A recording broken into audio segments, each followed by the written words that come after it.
Salut YouTube, aujourd'hui double vidéo, insubmersible sur Netflix et Covenant sur Amazon Prime. Bah écoutez, je vous laisse découvrir mon avis. Salut! Salut YouTube, aujourd'hui je vous parle d'Insubmersible, un film Netflix sorti il y a quelques jours de ça. Donc ça nous parle de quoi? Ça nous parle, alors c'est pas vraiment un biopic, si c'est un biopic, mais c'est un biopic sur une période donnée de quelqu'un, c'est pas sur toute sa vie, malgré le fait que oui, on va voir quand même par moments des petits flashbacks, mais bon, je vais un petit peu vous parler, je vais un petit peu développer le délire euh, dans cette vidéo. Donc, ça nous parle de quoi? Ça nous parle plutôt de qui? Donc, de la nageuse Diana Nayad, donc excellente, une championne, quoi, une excellente nageuse, qui donc a parcouru plusieurs choses quand elle était plus jeune, entre autres ben, le Tour de Manhattan qui fait 45 km, elle a fait Capri-Naples qui fait 36 km. Elle a parcouru le lac Ontario qui fait 51 km, les Bahamas à la Floride 143 km. Tout ça, elle l'a fait.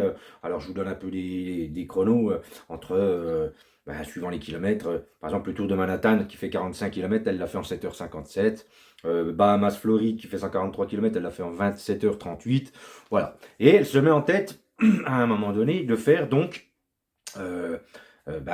Cuba, la Floride. Donc 166 km. Elle va devoir traverser donc 166 km et elle va devoir aussi traverser à un moment donné un endroit qui est le Gulf Stream. Et là, c'est pas ce qu'il y a de plus simple. Bon, donc elle a 28 ans, elle se lance et arrivée à 80 km, eh ben, elle est obligée d'abandonner parce que pour des raisons techniques, elle ne pourra pas finir sa course. Enfin, son marathon, je ne sais pas comment on appelle ça, enfin, sa nage. Du coup, elle va abandonner et elle va prendre sa retraite. 28 ans, elle prend sa retraite, elle a déjà voilà, fait plein de choses et elle décide d'arrêter. Elle vit sa vie tranquillos et nous, on va la récupérer à ce moment-là, à la veille de ses 60 ans. Donc, Diana Nayad, interprétée par Annette Bening, donc elle a eu une vie bien remplie, elle est plutôt pas malheureuse. Elle traîne souvent avec sa copine Bonnie, qui est interprétée par Jodie Foster. Alors c'est pareil, ça fait plaisir aussi de la revoir, parce qu'elle se fait plutôt rare ces derniers temps. Et puis, qui était aussi une championne de squash, je crois. Non, comment ils appellent ça? Tennis ball. Alors, je ne sais pas ce que c'est, et j'avoue de ne pas m'être renseigné. Donc, je le ferai à l'issue de cette vidéo, parce que je m'aperçois que j'ai pas fait mon boulot.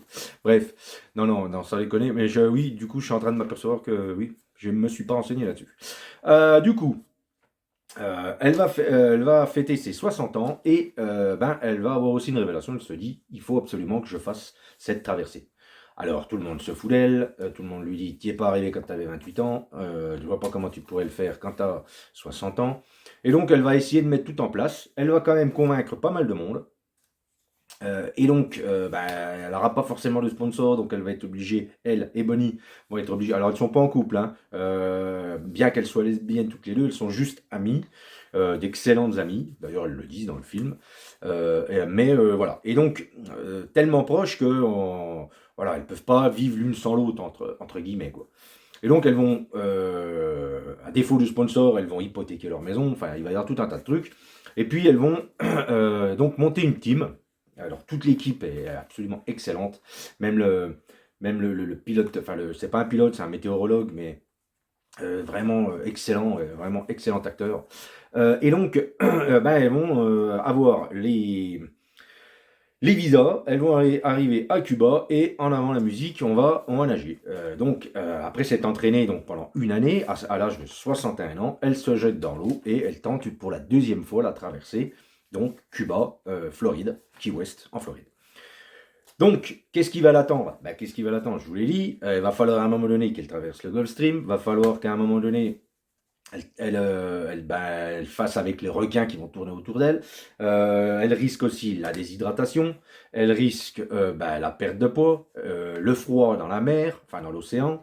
En plus, coup de pas de bol, au moment où elle a repris cette nage, il y a eu un peu le réchauffement climatique. Du coup, elle va se retrouver à essayer aussi de composer avec les méduses, des méduses particulièrement urticantes. Et donc, bon, il y a aussi le temps, il y a aussi tout un tas de trucs, donc c'est pas chose facile. Et donc, ça sera la deuxième, mais ça sera pas la dernière fois qu'elle va tenter. Je ne vous dirai pas combien de fois elle tentera. Je ne vous dirai pas si elle y parvient à la fin. Ça, ce sera à vous de voir. En tout cas, sachez que le film est vraiment intéressant. Parce qu'il montre un petit peu le dépassement de soi et aussi le fait que c'est pas parce qu'on a 60 ans ou on a un certain âge qu'il faut qu'on nous mette au placard et nous dire bon voilà, c'est fini, remballe, voilà, laisse la place, merci, au revoir. Voilà, c'est un peu là-dessus.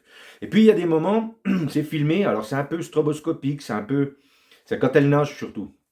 Elle se remémore son passé quand elle était jeune nageuse, et puis on va apprendre des choses sur elle par rapport à son passé de jeune nageuse, et ça va un petit peu nous faire comprendre pas mal de choses sur sa personnalité. Voilà. Donc un excellent film. J'ai vraiment été happé du début à la fin. Pourtant la nage, moi, c'est pas franchement le truc qui me plaît.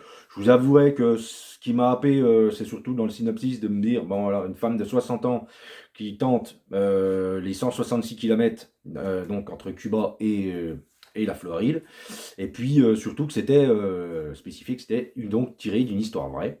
Donc j'ai voulu un petit peu me lancer là-dedans, et avec les grands acteurs qu'il y a dedans, donc les grandes actrices, franchement, j'ai pas été déçu. C'est un excellent film que je vous conseille donc de regarder. C'est sur Netflix. Voilà, et écoutez, moi je vous dis à une prochaine. N'hésitez pas à liker, à vous abonner, et à bientôt. Salut YouTube, aujourd'hui je vous parle de Covenant de Guy Ritchie. Donc il était sorti au mois de juin, moi je l'avais, voilà, il était un petit peu passé en travers de mes filets. Je me suis baladé sur la plateforme récemment, et puis j'ai regardé la bande-annonce, ça m'a donné bien envie, et donc je vous en parle aujourd'hui. C'est avec qui? Jake Gyllenhaal, c'est avec un des deux cowboys de Black Mountain, pas le blond, l'autre. C'est avec Anthony Starr. Anthony Starr, pour ceux qui ne connaîtraient pas, c'est le héros principal de la série Banshee, l'excellente série Banshee, que moi j'adore. Et puis bon, plus récemment, il est le Homelander dans la série The Boys, qui est tout aussi délirante. Et puis il y a aussi un mec que j'avais jamais vu avant, et puis qui, je trouve, qui transperce l'écran. Je pense qu'il a de belles années devant lui au niveau des films. En tout cas, je ne comprendrais pas qu'il ne joue pas dans plus de productions. Qui s'appelle Dar Salim. Oui, franchement, il transperce l'écran. Enfin, j'ai adoré cet acteur. Donc, j'espère le voir dans d'autres productions. L'histoire, ça se passe en Afghanistan. C'est tout un peloton donc autour de Jake Gyllenhaal, de son personnage. Ils effectuent une mission, et ils ont tous les pelotons finalement ont un interprète là-bas pour causer un petit peu avec les locaux. Et puis leur interprète se fait buter, et ils sont obligés de se mettre en quête d'un autre interprète. Donc quand ils reviennent à la base après avoir effectué leur mission, le chef de Jake Gyllenhaal lui assigne un nouveau interprète, et cet interprète-là est un peu tête de bois, et ça va faire un peu des étincelles avec Jake Gyllenhaal. Euh, donc, c'est un peu le principe de toute cette partie du film qui est le début. Ça va un peu jouer sur la tension entre les deux acteurs, et puis voir s'il y a une confiance qui peut se créer entre les deux. Donc je vous laisserai voir ce qui se passe. Et puis il y a une autre partie du film, donc c'est à peu près en trois parties, hein. Il y a une autre partie du film où ils effectuent une mission, il se passe quelque chose, et alors là, vous allez voir l'action deux fois, mais deux fois sous deux angles différents. C'est ça que j'ai trouvé vraiment super classe. Et puis il y a une partie qui est un petit peu plus molle, mais qui est obligée de mettre en place la fin de l'histoire, qui, effectivement, la toute fin, est vraiment excellente. Donc c'est vraiment un film que j'ai trouvé vraiment très intéressant, très très bien, avec des bons acteurs. L'histoire est prenante. On est vraiment stressé par moments par rapport à ce qui arrive à tout ce peloton. On se pose des questions souvent aussi sur cet interprète, si c'est un allié, si c'est un ennemi. Il y a pas mal de choses dans ce film qui font qu'on ne regarde pas bêtement le film. Alors, c'est pas non plus un Inception ou un truc comme ça, hein, faut pas exagérer, mais je veux dire, voilà, on est tout le temps un petit peu en train de se questionner, de se poser des questions, et puis, alors que ce soit sur la survie des personnages, donc est-ce qu'ils vont réussir à s'en sortir? Est-ce que on peut faire confiance donc à cet interprète? Est-ce que voilà, il y a plein de moments où on va se poser les questions, et franchement, c'est un excellent film que je vous conseille. La musique.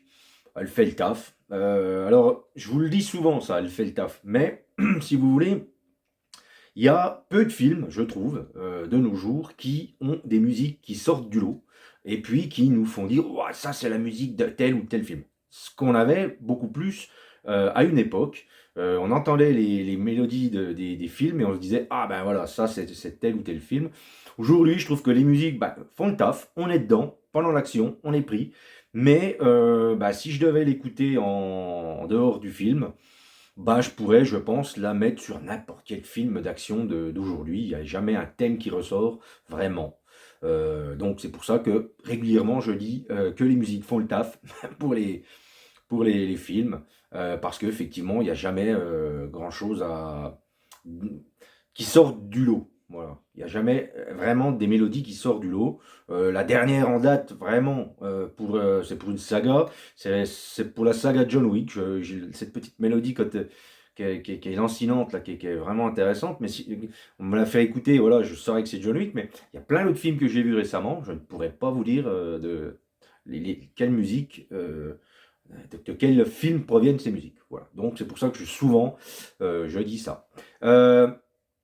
Et puis bon ben voilà, pour un coup, le film qui est fait par Guy Ritchie est un peu moins foufou. Il nous avait habitués un peu à des trucs un peu plus délire. Là, c'est vraiment posé, c'est vraiment carré. Il n'y a pas de délire qu'il a l'habitude de nous servir sur un plateau d'argent. Et puis, moi, franchement, j'ai été agréablement surpris. Et je vous dis, cet acteur Dar Salim, qui est vraiment... il transperce l'écran, je trouve.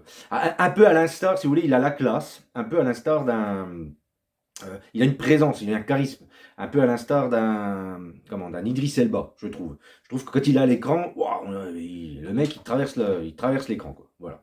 Donc, écoutez, je vous le conseille. Donc, c'est sur Amazon Prime, parce que je crois que je vous ai dit plateforme au début, mais que je vous ai pas dit sur quoi c'était. Donc, The Covenant, Guy Ritchie. Un excellent film, que je vous conseille de regarder vivement. Voilà, écoutez, si ça vous a plu, n'hésitez pas à liker, à vous abonner, et moi je vous dis à une prochaine. Salut!